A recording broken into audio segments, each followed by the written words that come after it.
Today I'm going to run you through a few of the bits I've been doing over the last week or so, because the sun's shining and we're sort of middle of March now, so that means summer is just around the corner. But living off grid means we have to be planning not just for this summer, but for the winter that's coming up as well, which is quite depressing when you think as we're approaching summer you have to prepare for winter. Hence why I've been cutting this wood. As you're probably aware, over the last few weeks I've been digging out this little patio area next to the boat, and along the way there's been a few trees to cut down. I think this one's an elder tree. I'm not right up on my trees, but I have just ordered a book that should teach me about them, so that's going to be my mission, learn about trees. But anyway, we need to cut all these up and then split them with the axe so that we can stand them to dry, so that come the winter these are our fuel to keep that boat nice and warm. And not only to keep the boat nice and warm, but to keep Dawn nice and warm. That's the main thing.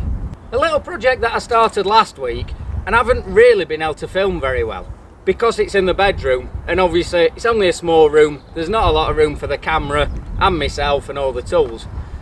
But we decided that we wanted to move the bed from going across ways to going lengthways, and we had a little measure up and worked out we could do it.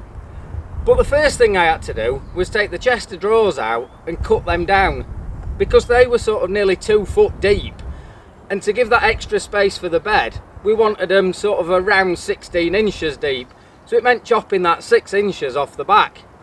So I got it out, took all the drawers out, chopped the main carcass down and rebuilt all the framework on the back of that, then chopped all the drawers down, all 13 of them I think there is, which obviously means cutting the back off and reattaching it and redoing the bottom and lots of fiddly work, similar to the cupboard that I did a couple of weeks ago. Hence why I've not really filmed doing that, because although I was out here and could have filmed it, it was basically a repeat of the job I did a couple of weeks back.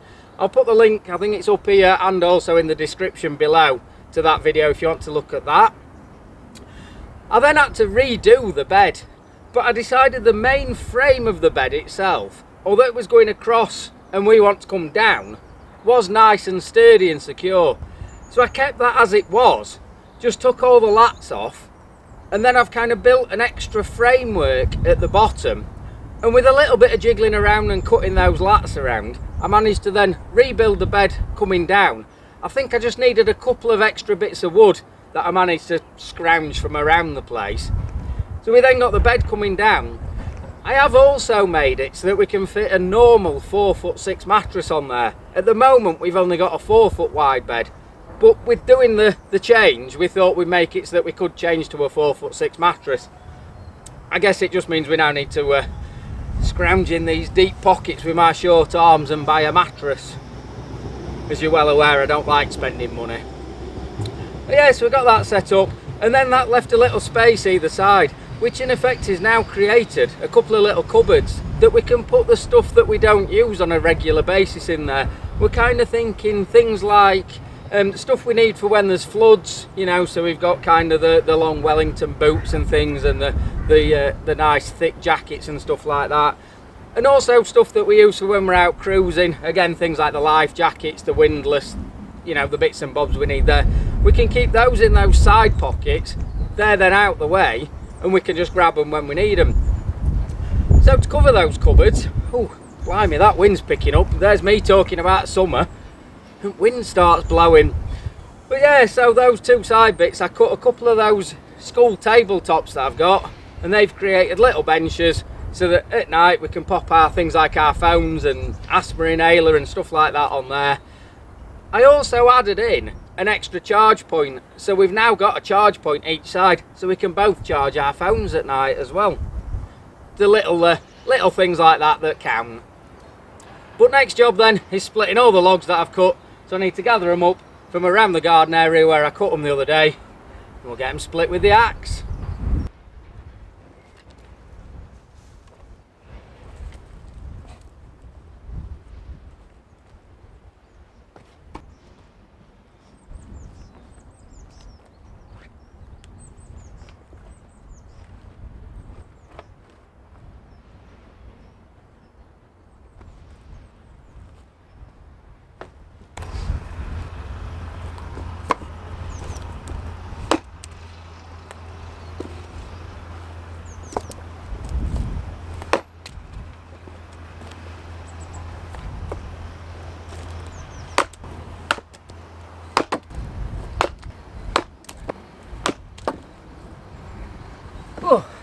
Well, that nice big splitting axe makes easy work of this sort of stuff. It was a gift to me from a friend of ours, Doug and Jean. They no longer needed it, so they passed it on to us. We can use it nicely. Thank you very much. I will say, if anybody's getting a little bit concerned that I'm kind of ruining nature, if you like, and I'm just chopping trees down willy-nilly and digging things up, it's more or less the opposite really. What we're trying to do is create a nice natural environment. Some of these trees were just sort of random ones. They've never actually been planted. They've just grown and been left to grow over the years. So we've cut them back. There's also things like just up at the top there, there's an apple tree. Again, that had been neglected for many a year. I've pruned that right back, and that should mean this year's growth is really nice and will freshen that tree up no end. Also around site, I mean, already at this time of year, like I say, we're mid-March, we've got a few plants coming through. There's odd wild plants coming up in the garden. There's some daffodils come through behind me. And just before Christmas, I built a trellis work in front of where our diesel tank is to screen that. And Pat, whose boat's next to that, she's planted a few bulbs and things in there, and they're already coming through.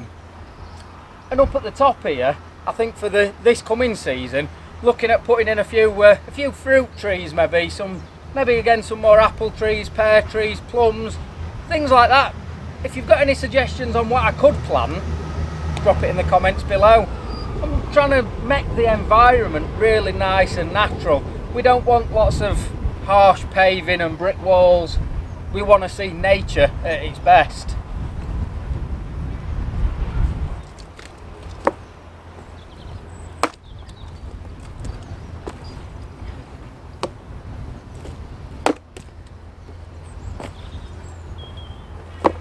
While I'm chopping logs though, you have a look at what I did for my lunch yesterday.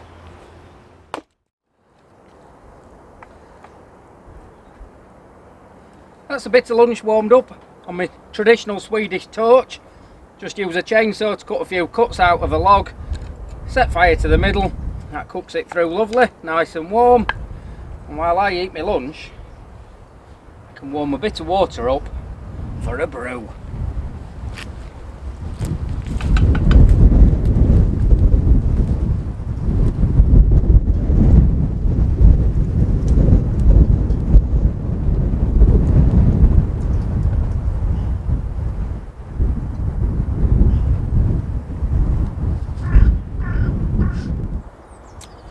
I'll not be having a brew just now then, because the first lesson there was, don't forget, if you're warming a cup of water up on an open fire, you need a lid on it, because otherwise it ends up full of all the little bits of ash that float around.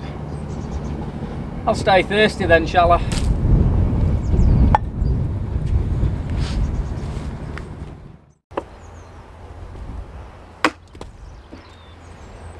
Things like that Swedish torch and natural cooking off grid and the likes of that is something that we're going to be doing a lot more of this coming year, and we'll include bits in the channel.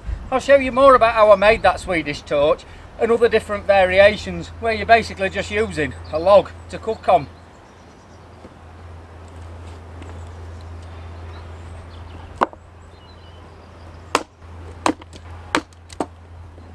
You might think as well a lot of these logs are only quite small even before I cut them. But the log burners on boats are only quite small as well, and if you start putting big pieces like this in, although they'll fit through the door and they will burn, it can kind of choke the fire up. It's not allowing the airflow around it. So you're best using a few smaller pieces than one big piece in these. It also helps dry it out. It'll dry much quicker when chopped into pieces as opposed to the bigger logs.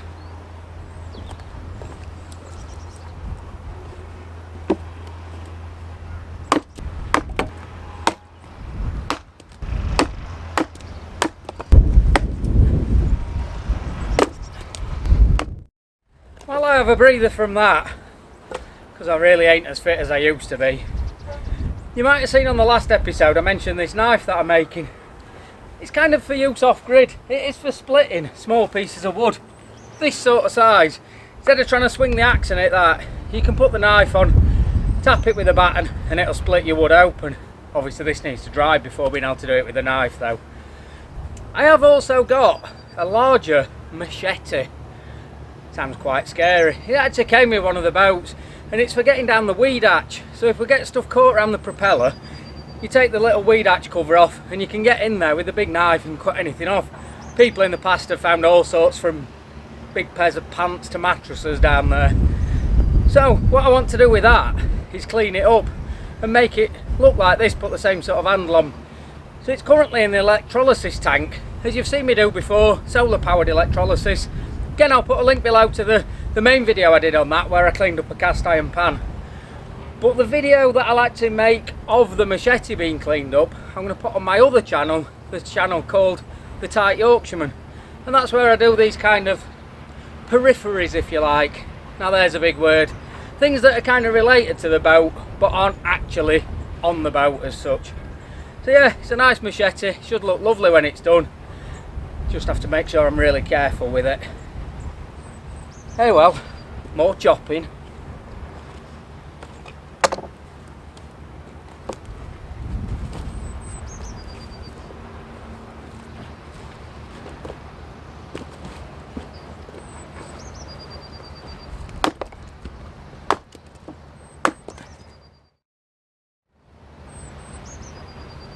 My log store's already full of stuff that I'm using at the moment. So what I'm going to do with this is, for now, I'll just pop it on the roof of the boat.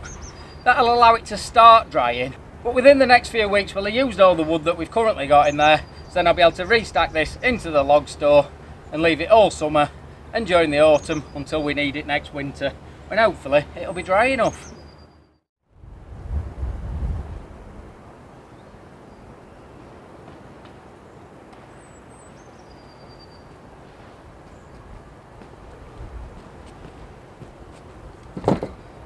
I'm stacking it all onto nuts and bolts as opposed to Leander Lady, because fingers crossed the lock that the Environment Agency are working on just around the corner is going to be reopened in a couple of weeks, and that means finally we can get out to play and we can actually go and use the boat, and there's no point dragging all this lot around with us while we're out and about. Hopefully though you've enjoyed this video and it's given you kind of a bit of a snippet as to what we're going to be doing this coming year. Not only have we got to carry on with this project, like we say, obviously things like those chest of drawers and moving beds, we've also got the kitchen to finish, the bathroom to finish, ceiling to put up, can't forget that ceiling, and we've got lots of trim work and things to do. So there's a lot of work to do on that, but we are going to be going out and about on the boat, and we're going to be showing you how we live off-grid. Things like that Swedish torch and other ways that we can actually cook whilst we're here on the mooring and out and about enjoying that boat. Thanks for watching then, folks. If you've enjoyed what you've seen, please give us the thumbs up and also click that subscribe button and ding the little bell. That'll mean you'll get notifications each time we put a video on, and each time we put a video on, that means we've either done something else on that boat or we've got up to a great adventure somewhere. Thanks for watching. Bye bye.